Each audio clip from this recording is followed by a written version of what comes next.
우리 함께 인사하겠습니다. 잘 나오셨습니다. 성도님 얼굴만 봐도 은혜가 됩니다. 사랑하고 축복합니다. 네, 코로나 확진자들이 계속해서 늘어나고 있는 상황이라고 하네요.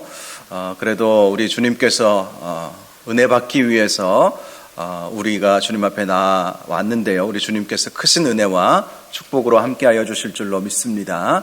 조금 전에 기도했던 것처럼 더 이상 확진자들이 늘어나지 않도록 이제 좀 됐다 싶으면 늘어나고 참 저도 목회를 어떻게 해야 될지 모르겠습니다. 이제 봄철 돼서 뭔가 좀 해보려고 하면 막 늘어나서 위축되는데 위축되지 아니하도록 함께 기도해 주시면 좋겠습니다. 오늘은 성경대학 구약 30번째 시간입니다. 오늘 나누게 될 말씀은 느헤미야와 에스더 이 두 책에 대해서 함께 말씀을 나누겠습니다. 지난주에 우리가 에스라서 말씀을 함께 나누지 않았습니까? 에스라, 느헤미야, 에스더 이 세 책은 역사서 가운데 유대인들이 바벨론 포로에서 귀환과 귀환 이후의 역사를 우리에게 보여주고 있는 이 세 책이 바로 에스라, 느헤미야, 에스더라고 하는 이 두 책입니다. 지난주에는 우리가 역대기 말씀과 함께 에스라서 말씀을 함께 나누었는데요. 오늘은 느헤미야와 에스더에 대해서 함께 말씀을 나누도록 하겠습니다. 에스라서, 지난주에 살펴보았던 에스라서에서는 바벨론 포로 귀환 1차와 2차에 대해 말씀을 함께 나누지 않았습니까? 1차 포로 귀환은 스룹바벨을 중심으로 이루어졌죠. 약 5만 명 가까이 되는 사람들이 바벨론에서 예루살렘으로 오게 되었습니다. 스룹바벨이 중점을 두었던 일은 성전을 재건하는 일이었습니다. 70여 년 전에 성전이 다 회파되어 버리지 않았습니까? 예루살렘이 멸망하고 바벨론이 예루살렘을 멸망시켰을 때에 성전이 돌 하나도 돌 위에 남지 않고 회파되어 버렸기 때문에 스룹바벨이 고레스가 이제 유대인들을 고향 땅으로 보내주는 그 칙령을 발표하지 않았습니까? 그래서 스룹바벨이 백성들을 이끌고 성전을 재건해야 되겠다. 그 마음으로 그 머나먼 고향 땅으로 다시 돌아가게 되었던 것입니다. 성전 건축에 있어서 많은 방해들이 있었지만 학개 선지자, 스가랴 선지자가 지금 성전 건축하고 나서 여러 방해 때문에 한 15년간 건축이 중단되어 있을 때 선지자들이 나서죠. 우리가 이렇게 우리 집은 화려하고 멋지게 지어놓고 하나님의 성전은 저렇게 저 모양 저대로 아무리 방해가 심하다 할지라도 저대로 놔두어서는 되겠느냐. 그래서 유다 백성들이, 예루살렘 주민들이 다시 힘을 모아서 성전 건축을 완성해내죠. 자, 그로부터 81년 만에 이제 성전 건축은 58년 만이고요. 스룹바벨이 예루살렘에 들어간 지 81년 만에 에스라가 또 한 1754명이라고 되어 있는데요. 이 무리를 이끌고 예루살렘으로 가게 되었습니다. 그래서 이 에스라가 했던 이 일은 영적 갱신을 이루는 일이었죠. 영적 부흥, 성전만 지어놓는다고, 건물만 화려하게 지어놓는다고 해가지고 신앙생활이 완성되는 것 결코 아니지 않습니까? 과거 중세의 성전들을 보십시오. 예배당을 보십시오. 그렇게 화려하고 멋지게 지어놓았지만 사실은 중세 시대에는 기독교의 암흑기라고 할 수가 있죠. 건물은 멋지게 지어놓았어도 이름만인 성도, 이것을 영어로 nominal Christian이라고 하고 또 명목상의 그리스도인 이렇게 표현을 하지 않습니까? 이름만인, 로마가 국교화되면서 로마인이면 당연히 기독교인이 되어야 했던 시대였던 것이죠. 그래서 그들은 겉모습을 화려하게 짓는 것에 열심을 품었습니다. 그러나 신앙은 없었던 거예요. 진정한 믿음은 없었던 것입니다. 오늘날에도 미국의 교회들이나 유럽의 교회들 보면 건물은 멋지게 지어놨지만 믿음 없는 사람들이 참 많이 있지 않습니까? 믿음을 다 잃어버리는 경우들이 있지 않습니까? 로버트 슐러 목사님이라고 시대에 영향을 끼쳤던 아주 유명한 목사님이 계셨지요. 그 목사님이 사역했던 이 수정교회를 가보니까 너무나도 멋지고 화려한 교회예요. 그런데 그 교회가 히스패닉 성도들, 히스패닉 교회에 팔려버리지 않았습니까? 그래도 이단자들이 안 산 게 다행이에요. 그 멋지고, 제가 그 교회에 한번 방문해 본 적이 있었는데요. 화장실이 정말 호텔급 이상이더라고요. 호텔 스위트룸, 저는 가보지는 않았지만 예를 들어서 방송 드라마나 영화를 보면 스위트룸이 나오잖아요. 스위트룸에 이 화장실이 아주 멋지게 그렇게 해놓지 않았겠습니까? 그런데 정말 그렇게 화장실 하나도 멋지게 만들어 놨더라고요. 그런데 아무리 건물을 화려하게 멋지게 지어놓으면 뭐합니까? 진정한 믿음이 떠나가 버리면 교회가 힘을 잃고 그 교회가 팔려버리는 것 아니겠어요? 당시 예루살렘 백성들이 성전은 여러 가지 방해를 통해서 지었지만 진짜 믿음, 마음의 성전은 건축하지 못하였던 것입니다. 그래서 성전 건축 이후 58년 만에 학사 에스라가 다시 예루살렘으로 가서 마음의 성전 건축을 하는 그 일에 힘을 기울이게 되었던 것이죠. 그래서 영적 부흥을 경험하게 되었던 것입니다. 자, 그로부터 13년 만에 다시 느헤미야를 중심으로 소수의 무리가 예루살렘으로 가게 되죠. 3차 포로 귀환입니다. 그것이 이제 느헤미야서에 나와 있는 내용입니다. 이 느헤미야는 성벽을 재건하기 위해서, 당시 예루살렘 성전은 지어져 있고 예루살렘을 중심으로 사람들이 모여 살았지만 성벽이 없었기 때문에 세상과 하나님의 도시에 구분이 없었던 거예요. 그래서 느헤미야가 이 성벽을 재건하기 위해서, 과거 예루살렘 성벽을 재건하기 위해서 아닥사스다 왕의 허락을 받아서 예루살렘에 가서 52일 만에 성벽을 재건해내는 놀라운 역사를 이루어내게 되죠. 바로 그 내용이 느헤미야서의 내용인 것입니다. 자, 서론적인 내용들을 한번 보시면 이 느헤미야서의 저자가 누구일까? 정확하게는 모른다라는 것이 답이고요. 두 가지 학설이 있습니다. 첫 번째는 느헤미야가 이 느헤미야서를 지었다, 썼다 이렇게 보고 있습니다. 왜냐하면 이 느헤미야서의 많은 부분이 느헤미야가 아니면 모를 개인적인 내용들이 많이 있기 때문에, 그래서 대부분의 학자는 느헤미야서는 느헤미야가 썼을 것이다 이렇게 보고 있습니다. 반면에 느헤미야서를 에스라가 썼다고 주장하는 학자들도 있습니다. 70인경이라고 하는 이 구약성경이죠. 구약성경을 헬라어로 번역한 성경이 70인경이라고 말을 하는데요.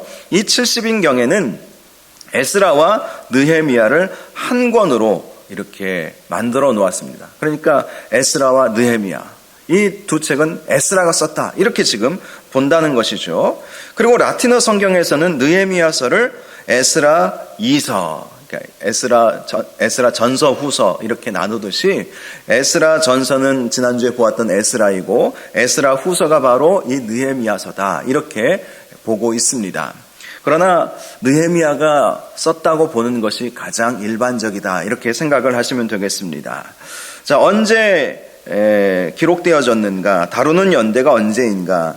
느헤미야가 총독으로 다스렸던 12년의 기간 플러스 알파 12년 동안의 기록을 보여주고 있다는 것이죠.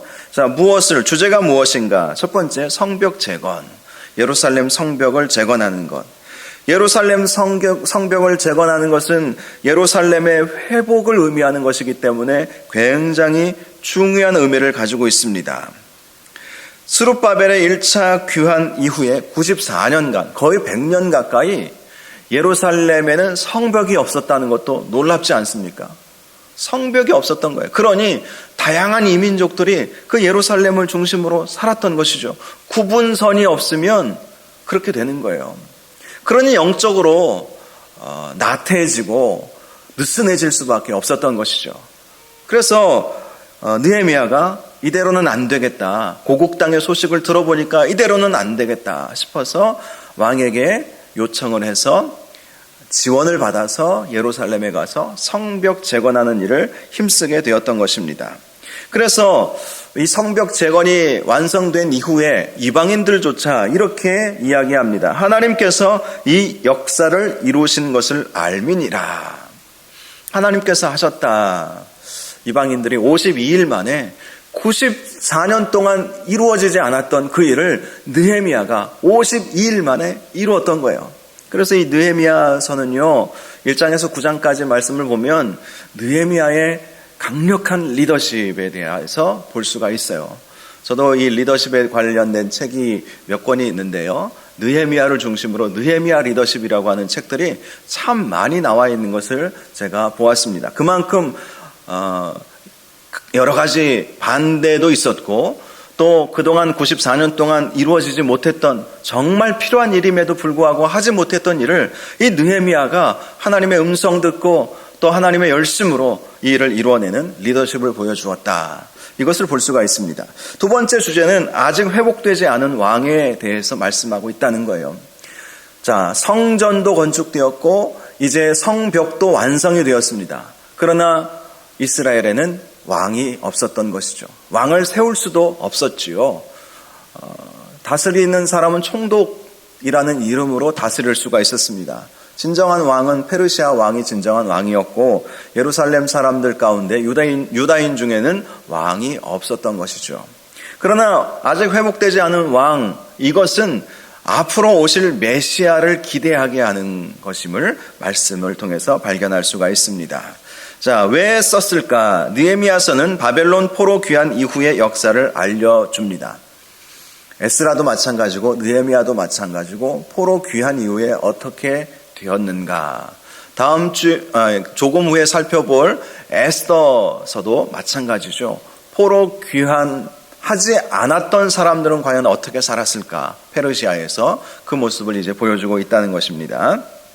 자, 느헤미야의 개요를 잠시 살펴보겠습니다. 1장부터 7장까지는 성벽 재건의 역사가 나와 있습니다. 특별히 리더십에 대한 원리로 가득 차 있는 것이 1장에서 7장의 말씀이었습니다. 느헤미야는 행동하는 사람이었고요, 기획가였고 실용적인 지도자였음을 이 말씀을 통해서 발견할 수가 있죠. 자, 1장과 2장 말씀을 보면 성벽 재건을 위해서 느헤미야가 준비하고 있는 모습을 보죠. 먼저 느헤미야가 무너진 예루살렘 성벽에 대한 소식을 듣죠. 하나니가 방문을 했다. 형제 중에 하나니. 이 하나니는 느헤미야의 친동생으로 그렇게 보고 있습니다. 이제 13년 전에 에스라와 함께 2차 포로 귀환의 역사가 있지 않았습니까? 이때 느헤미야의 친동생 하나니가 같이 갔던 것으로 볼 수 있어요. 그리고 이제 13년 만에 돌아오게 되었던 것이죠. 그래서 느헤미야가 자기 동생에게 고향 소식이 어떤지 물어보았어요. 그랬더니 동생이 말하는 거예요. 큰 환난을 당하고 능욕을 받으며 예루살렘 성은 허물어지고 성문들은 불탔다. 가보니까 예루살렘의 형편이 말이 아니더라. 그렇게 이야기를 해주는 것입니다. 그때 느헤미야는 가슴을 치며 하나님께 기도합니다. 하나님께 간구하죠. 어떤 기도의 내용이었습니까? 그는 이스라엘 대신해서 회개하는 기도를 하나님 앞에 올려드렸습니다. 우리가 죄를 범하여서 지금 저 하나님이 임재하셔야 하는 저 예루살렘이 저렇게 무너졌나이다. 우리의 죄악 때문입니다. 백성을 대신해서 회개하는 그런 모습을 보여주고 있습니다. 그리고 두 번째로는요, 하나님의 언약의 말씀을 붙잡고 기도하는 장면을 보여주고 있어요. 하나님께서 모세에게 말씀해 주신 것처럼 다시 하나님께로 나아가고 다시 하나님 말씀 붙잡으면 회복시켜 주신다고 하시지 않았습니까? 그러므로 하나님 회복시켜 주옵소서. 이렇게 기도하고 있는 것을 볼 수가 있습니다. 그렇죠. 중보기도, 그리고 언약의 말씀, 하나님의 말씀을 붙잡고 기도하는 것. 그럴 때 하나님께서 역사를 이루어 주시는 것이죠. 당시 느헤미야는 아닥사스다 왕의 술관원이었습니다. 술관원은 그냥 일반적인 내시가 아닙니다. 물론 이 느헤미야는 내시였을 것 같아요.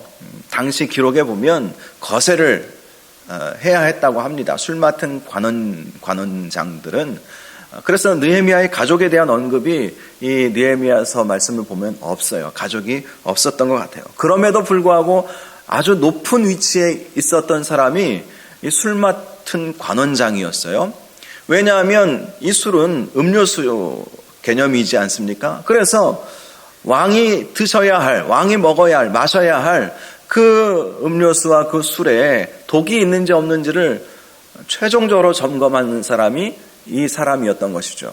그래서 왕이 신뢰했던 사람이고 함께 옆에 두었던 사람이고 그리고 함께 국사를 논했던 그러한 사람이었던 것입니다. 자, 그런데 이 느헤미야가 그 고향 소식을 듣고 슬퍼하죠. 그래서 왕 앞에서 이 슬픈 기색을 감출 수가 없었던 것입니다. 그래서 아닥사스다 왕이 물어보죠. 왜 너의 얼굴에 그렇게 수심이 가득하느냐?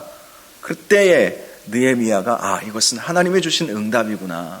사실 왕 앞에서 얼굴에 수심이 가득하면 왕의 기분이 나빴다면 그냥 당장 내쳐져야 할 일이었을 것입니다. 그런데 하나님께서 역사하셔서 아닥사스다 왕의 마음을 만지신 것이죠.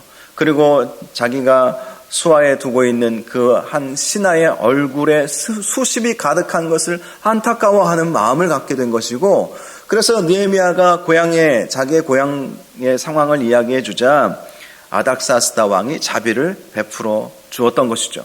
그래서 예루살렘으로 가게 했던 거예요. 기도 제목이 응답된 것입니다. 백성의 죄를 회개하고 또 하나님의 말씀을 붙잡고 기도하니까 하나님께서 역사를 이루어 주신 것입니다. 저와 여러분도 이렇게 기도할 수 있기를 바랍니다. 이 느헤미야가 기도할 때 주야로 하나님께 부르짖었다고 말씀하고 있어요. 주야로. 이 정말 긴급한 기도 제목 앞에서는 낮과 밤이 따로 없는 것이죠. 계속해서 나라와 민족을 생각하면서 간절히 기도했던 것이고 그 기도를 하나님께서 응답하여 주신 것입니다. 사랑하는 여러분, 기도하면 해결됨을 믿으시기를 바랍니다. 이 믿음이 있어야 기도할 수 있는 힘을 얻게 되는 것이고 기도의 자리를 지키는 거예요. 이 믿음이 긴가민가 하면 여러 가지 삶에 바쁘고 또 생각도 많은 이때에 코로나의 위협 속에서 기도를 딱 멈춰버리는 일밖에 더 무엇이 나올 수 있겠습니까? 그래서 우리가 이럴수록 힘들고 어려운 상황일수록 더 하나님께 부르짖고 기도해야 되는데요. 중요한 것은 첫 번째 회개의 기도, 두 번째는 말씀 붙잡고 기도하는 것. 이것이 참 중요합니다. 어떤 교회는 제가 들은 얘기인데 말씀 기도회 아예 이름을 그렇게 정해서 일주일에 하루를 날을 잡아서 기도 모임을 한대요. 오실 수 있는 성도님들 주로 오전에 하시던데 보니까 아마 권사님들 모시고 이렇게 같이 기도회를 하나 봐요.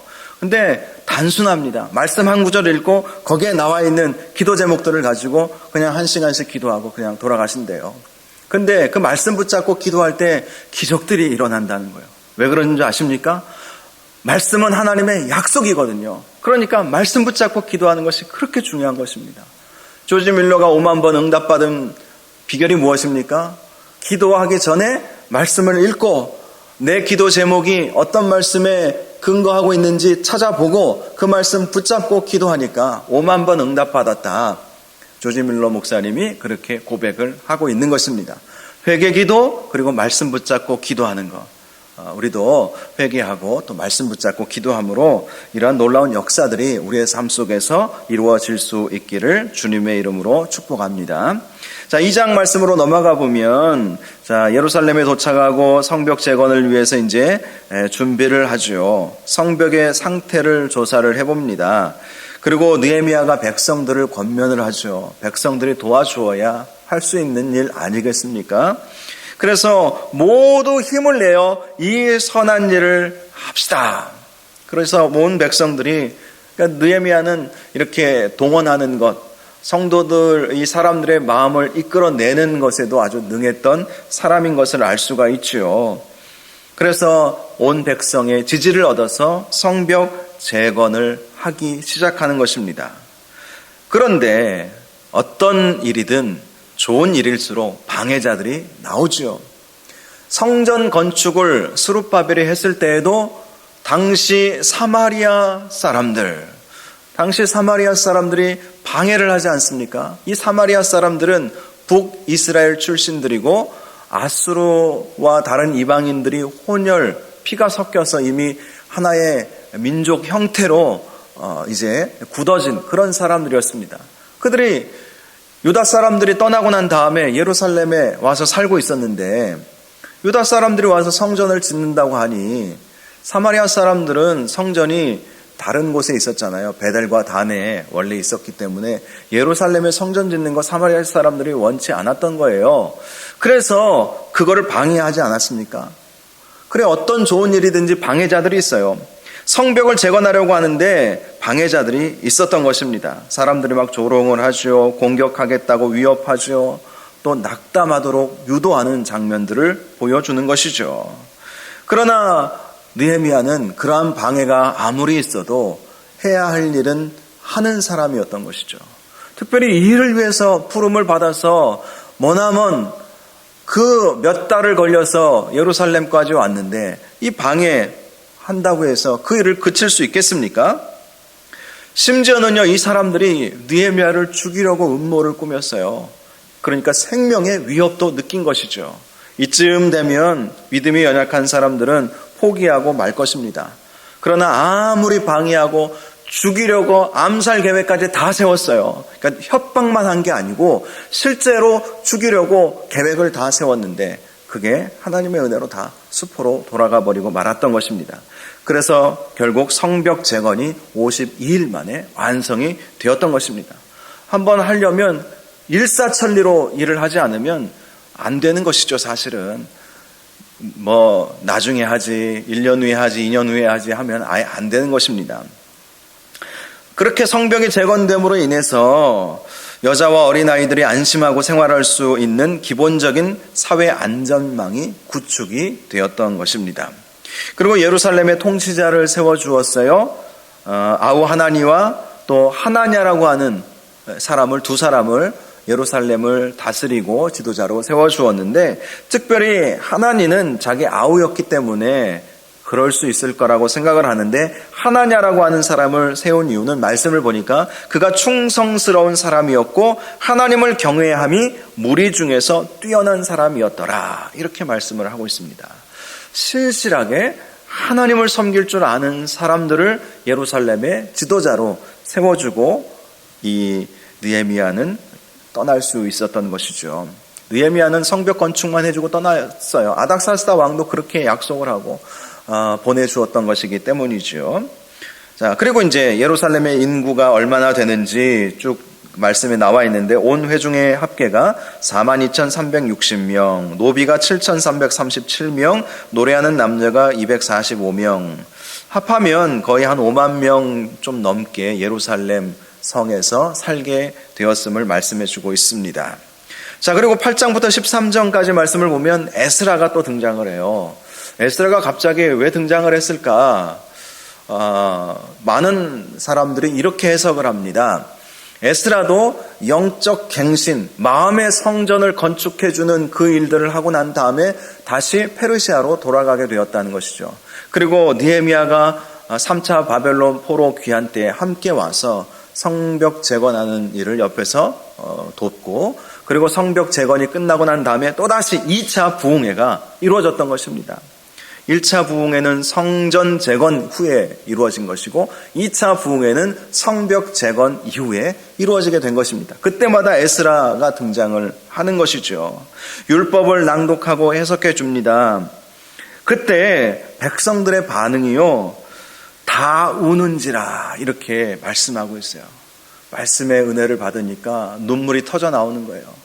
그동안 우리가 하나님에 대한 마음을 놓치고 살았구나, 그러면서 다 회개하는 역사가 이루어지게 되었던 것입니다. 그리고 백성들의 언약을 재확인하게 되었던 것이고요. 또 언약에 순종하는 백성들의 모습, 그리고 백성들이 영적으로 회복되는 모습을 느헤미야서에서 우리에게 보여주고 있습니다. 자, 한 사람의 지도자가 이렇게 세워짐으로 인해서 94년 동안 이루어지지 못했던 일이 이루어지게 되었다는 것을 우리에게 보여주고 있습니다. 지도자가 참 중요한 것이고, 그래서 여러분이 저를 위해서도 우리 장로님들 위해서도 기도 많이 해 주시기를 바랍니다. 또 나라와 민족의 지도자들을 위해서도 기도 많이 해 주셔야 돼요. 지도자가 어떤 결정과 어떤 판단을 내리느냐가 너무나도 중요한 문제이기 때문인 것입니다. 또 여러분도 느헤미야와 같은 지도력을 가질 수 있도록 인도하여 주옵소서. 우리가 속해 있는 곳은 또 우리가 지도자로 서 있어야 할 곳도 있지 않습니까? 교회 부서의 부서장으로, 또 가정에서는 부모로, 우리가 여러 가지 또 리더의 위치에 서 있어야 할 때가 있는데, 이 느헤미야처럼 기도하는 사람 되게 해주시고, 하나님 말씀에 철저히 순종하는 사람 되게 해주시고, 담대한 믿음을 갖게 해주시고, 이렇게 느헤미야처럼 쓰임받게 해달라고. 그래서 꽉 막혀있는 문제라 할지라도 하나님의 은혜로 풀어내는 귀한 사명을 감당할 수 있도록 해달라고 함께 기도할 수 있기를 주님의 이름으로 축원합니다. 자, 이제 에스더로 넘어가겠습니다. 에스더는 누가 기록했는지 정확하게는 모릅니다. 아마도 페르시아의 예절과 관습, 수산궁, 그리고 아하수에로 왕의 통치 기간 중의 사건 등을 자세히 알고 있는 유대인이었을 것이다. 모르드게였을 수도 있고요. 누구인지는 확실히 알지는 못합니다. 아하수에로는 주전 486년에서 465년까지 다스렸던 페르시아 왕이었고, 아하수에로는 크샤아르쉬라고 하는 히브리식 이름, 또 크세르크세스.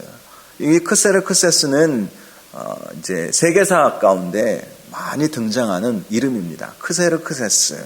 페르시아 역사에 있어서 크세르크세스를 빼놓고는 그 역사를 논할 수가 없을 정도로.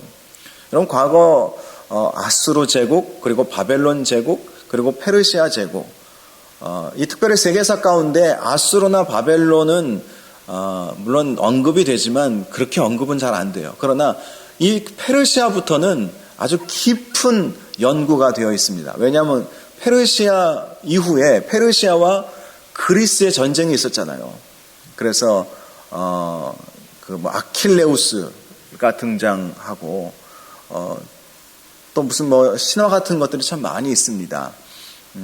지금 바로 제가 생각이 안 나는데 폼페이오인가요? 하여간 그런 전쟁들을 통해서 이 페르시아가 자주 등장하고, 그리고 그리스가 등장하고, 그리스 이후에 로마가 등장하고, 그러면서 로마 제국이 형성되는 그 과정 속에서 항상 로마 제국의 역사를 보여줄 때는 이 페르시아부터 시작하는 것을 볼 수 있는데요. 이 페르시아의 크세르크세스는 아주 중요한 인물로 거론이 되고 있는 인물이었던 것이죠.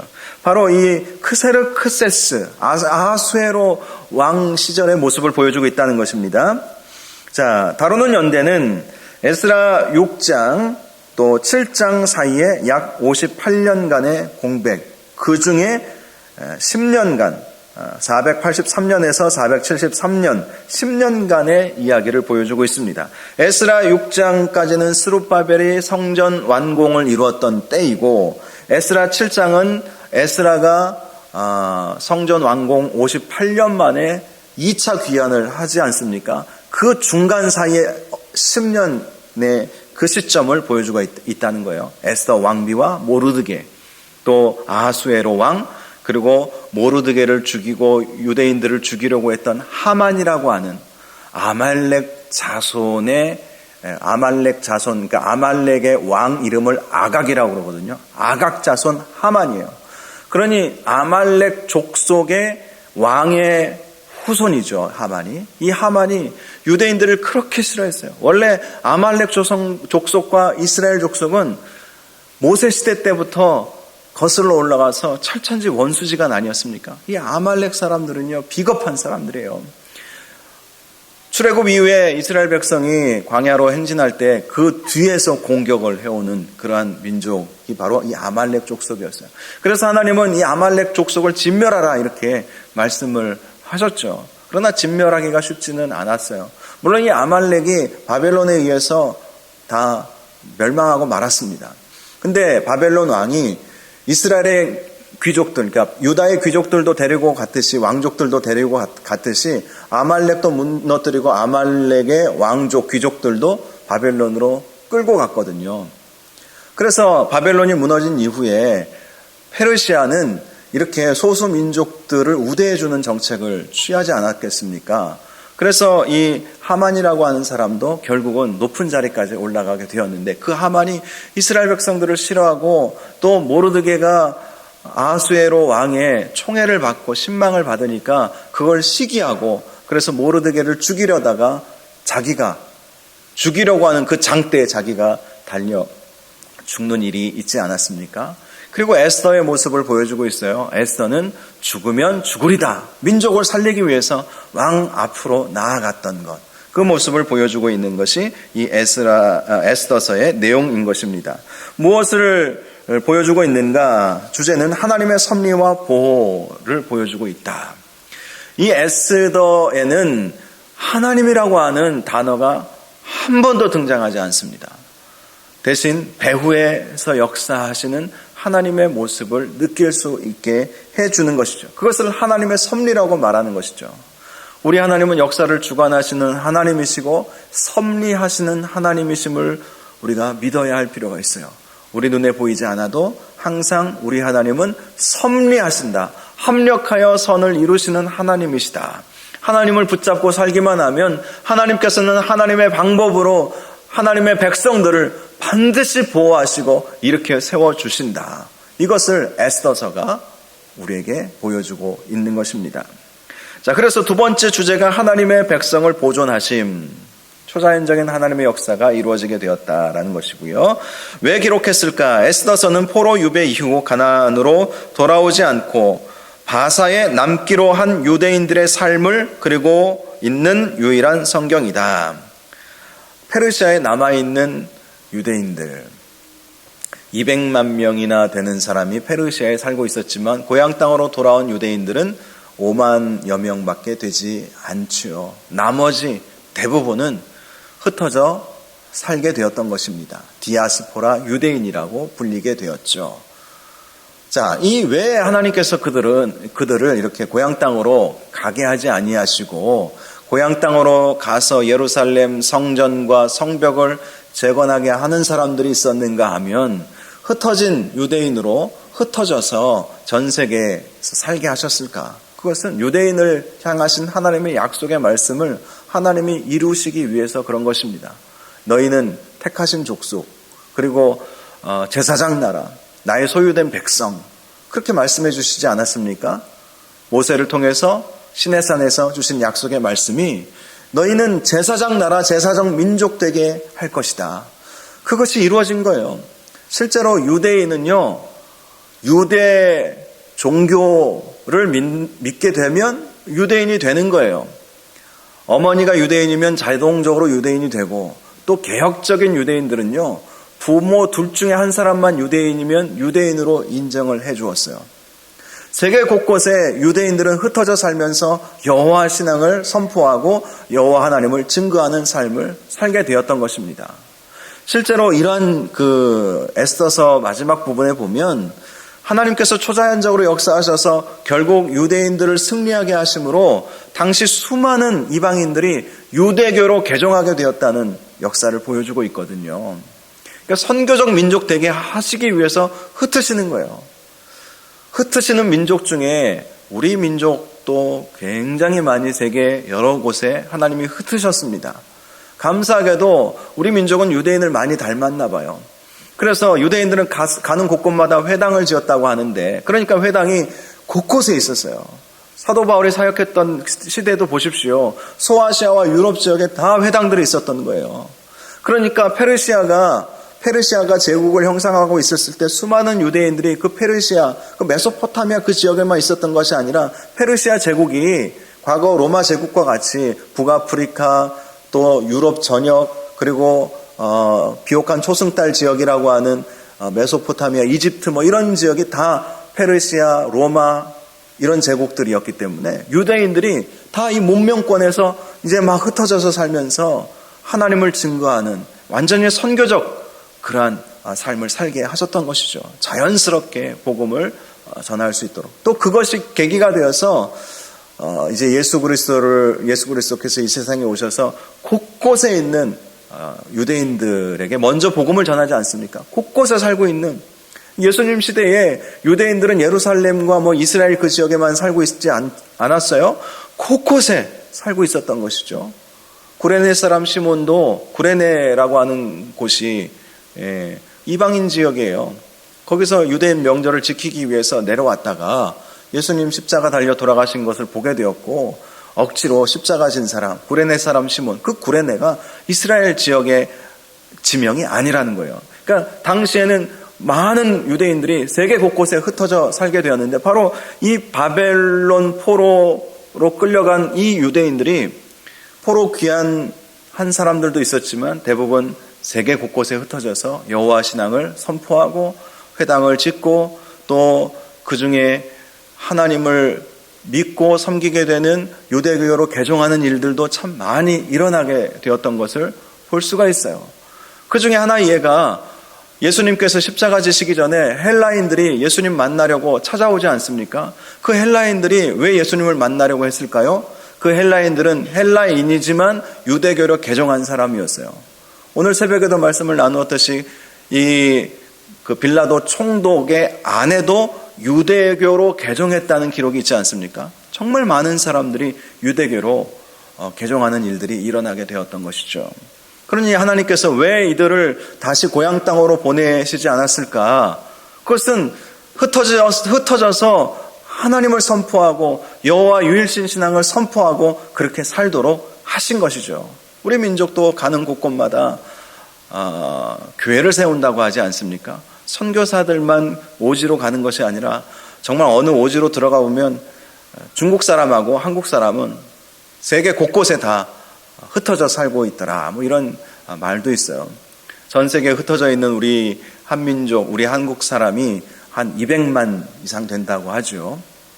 참으로 많은 사람들이 세계 곳곳에 흩어져서 교회 세우고 또 하나님을 섬기는 그러한 일들이 있었던 것처럼 유대인들도 그렇게 되었던 것입니다. 자, 에스더서 개요를 보시면 짧게 넘어가겠습니다. 유대인들에게 닥친 위험이 1장에서 4장인데요. 에스더가 왕비가 되죠. 와스디라고 하는 왕비가 있었는데 왕이 잔치를 베풀었을 때 오라고 했는데 웬일인지 거절을 해버린 거예요. 그래서 왕위가 폐위가 되었던 것이죠.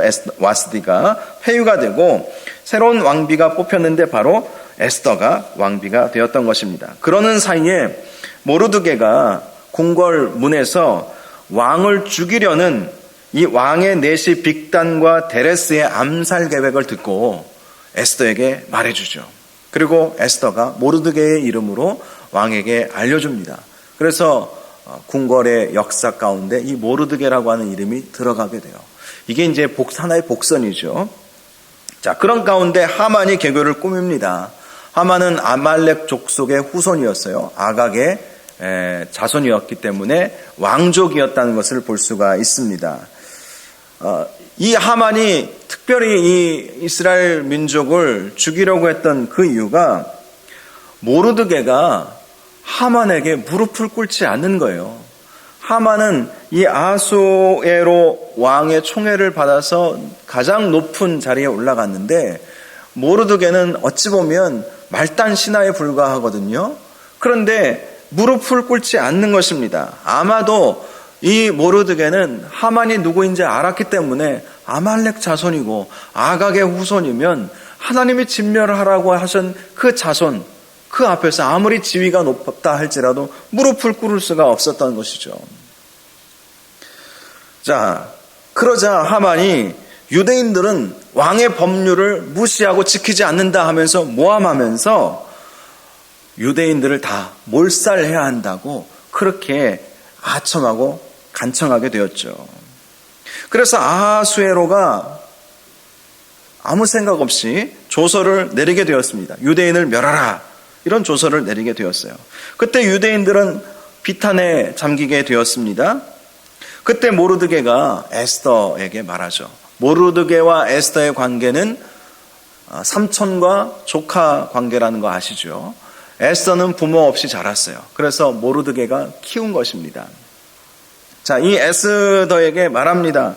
뭐라고 말하는지 우리가 잘 알고 있어요. 네가 이렇게 왕비가 된 것이 바로 이때를 위함이 아닌지 누가 알겠느냐. 이때를 위함이 아닌지 누가 알겠느냐. 우리 민족이 다 죽게 생겼는데 결국 하나님께서 너를 이렇게 왕비가 되게 하신 것은 이때를 위함이 아닌지 누가 알겠느냐. 그때 에스더가 금식하게 하죠. 삼촌에게 백성들을 향해서 금식하게 좀 하십시오. 그리고 내가 규례를 어기고 왕에게 나아가겠습니다. 죽으면 죽으리이다. 이 유명한 내용이 바로 여기에 나오고 있는 것이죠. 자, 결국은 하만에 대해서 모르드게가 승리하게 되는 역사가 이루어지게 되었습니다. 에스더가 하만과 왕을 초대를 해요. 궁으로 초대해서 성대한 잔치를 베풉니다. 그리고 이제 하만이 기분이 좋아가지고 이제 궁궐 밖을 나설 때에 에스더가 예우를 갖추지 않죠. 이제 하만 정도가 나가면 아이고 즐거우셨습니까 하면서 왕비지만 그래도 일어서서 이렇게 배웅을 해주는 것이 보통의 경우인데 자리에 그냥 꼿꼿이 앉아 있었던 것이죠. 에스더는 유대인이었기 때문에 유대인을 죽이려고 하는 하만 앞에서 굽신굽신 거릴 수가 없었던 것이죠. 자, 그러자 하만이 모르드게를 죽여야 되겠다. 모르드게 때문에 저 에스더, 저 왕비가 나를 지금 무시하고 있구나 하고 죽이려고 계획을 세웠어요. 자, 그때 이제 마침 아하수에로 왕이 잠이 오지 않아서 그 잔치 이후에 잠이 오지 않아서 뭐 읽을 게 없나 하고 궁궐 일기를 읽게 됩니다. 그러면서 궁궐 일기에 보니까 예전에 모르드게가 자기가 암살당할 뻔했는데 넷이 두 사람이 작당해서 자기를 죽이려고 했던 것을 알려줌으로 생명을 구원받은 그 일이 그 일기 가운데 나와 있거든요. 그래서 하만을 불러요. 불러가지고 존귀히 여길 사람을 존귀히 여겨주려고 하는데 어떻게 하면 좋을까 물어봅니다. 근데 하만은 착각하죠. 나에게 칭찬을 해주려나 보다. 그렇게 착각을 하고 이렇게 말합니다. 왕복을 입혀주시고 왕이 타는 말을 태우시고 왕관을 씌워서 그의 이 일을 이렇게 높임을 받을 수 있도록 그렇게 해주시면 되겠습니다. 그렇게 이야기를 한 거예요. 자기가 그렇게 되고 싶어서 왕이 되고 싶은 마음이 있었던 것이죠. 그런데 그 하만의 기대와는 달리 왕이 누구에게 그렇게 높여줍니까? 모르드게를 그렇게 높여준 거예요. 암살 계획을 알고 이야기해준 그 모르드게를 살려주게 되었던 것입니다. 그리고 결국 하만은 모르드게를 죽이려고 만들어 놓았던 교수대, 그 장대에 본인이 달려 죽게 되는 일이 있게 되었습니다. 이 일이 이루어지게 된 것은 에스더가 두 번째 잔치자를 베풀면서 왕에게 자초지정을 다 얘기해요. 하만의 악행을 다 이야기합니다. 죽으면 죽으리다 하면서 왕을 초청하고 이 두 번이나 잔치를 베풀면서 왕에게 나아가고 막 이러면서 정말 노력을 많이 기울이죠. 그때 하만이 그 아하수에로 왕이 하만의 악행을 듣고 그를 죽이게 하는 것이죠. 결국 대적들에 대한 이스라엘의 승리. 하나님은 이스라엘을 승리하게 하시는 거고 그 승리하게 하시는 그 일에 모르드게와 에스더가 쓰임을 받게 된 것입니다. 그래서 이 일을 기념하여서 이스라엘은 지금도 불임절을 지키죠. 온 민족이 완전히 없어질 수 있었던 그 절대절명의 위기에서 하나님께서 살려주신 것을 기념하면서 불임절을 지키게 되는 그 일이 있게 되었다라는 것입니다. 그리고 모르드게가 높임을 받고요. 결국은 이방인들이 유대교로 개종하게 되는 놀라운 역사도 이루어지게 되었던 것입니다. 이 에스더서를 통해서 우리가 보게 되는 것은 역사를 주관하시는 하나님, 악을 선으로 바꾸시는 하나님, 또 기도의 사람을 쓰시는 하나님, 이것을 우리가 볼 수가 있습니다. 담대한 믿음, 죽으면 죽으리이다. 그리고 하나님의 섭리를 믿는 믿음, 이때를 위함이 아닌지 누가 알겠느냐. 우리 서부중앙교회 여러분 심으신 것, 하나님께서 특별한 계획이 있으심을 믿고 사는 것이 얼마나 중요한지 모릅니다. 어떤 일이든지 하나님의 섭리하심과 하나님의 계획하심이 분명히 있어요. 그것을 어떤 정치인은 별이 되는 순간, 저도 그 얘기 듣고 재밌다 싶었는데, 별이 되는 순간 하나님이 그때를 위함이라는 거예요. 그래서 하나님께서 어떤 역사들을 이루어 가신다는 것입니다. 별이 되도록 하기 위해서. 저와 여러분이 역사를 주관하시는 하나님 끝까지 믿고 섭리하시는 하나님 끝까지 믿고 끝까지 믿음 지키며 승리하실 수 있기를 주님의 이름으로 축원합니다. 기도하겠습니다. 거룩하고 존귀하신 아버지 하나님, 주님의 은혜를 감사합니다. 오늘 느헤미야와 에스더에 대해서 함께 말씀을 살펴보았습니다. 주님을 신뢰하는 믿음으로 담대하게 여러 가지 어려움이 있어도 극복해 나아가며 결국 하나님의 뜻을 이루어 나갔던 이 느헤미야와 에스더 또 모르드게처럼 우리에게 주어진 사명도 또 우리가 해야 할 일들도 주님께서 주신 귀한 사명 잘 감당할 수 있도록 주께서 우리에게 은혜 주시고 더 큰 믿음을 허락하여 주시옵시고 최후 승리가 우리에게 주어지는 은혜가 있도록 함께하여 주옵소서. 예수님의 이름으로 기도하옵나이다. 아멘.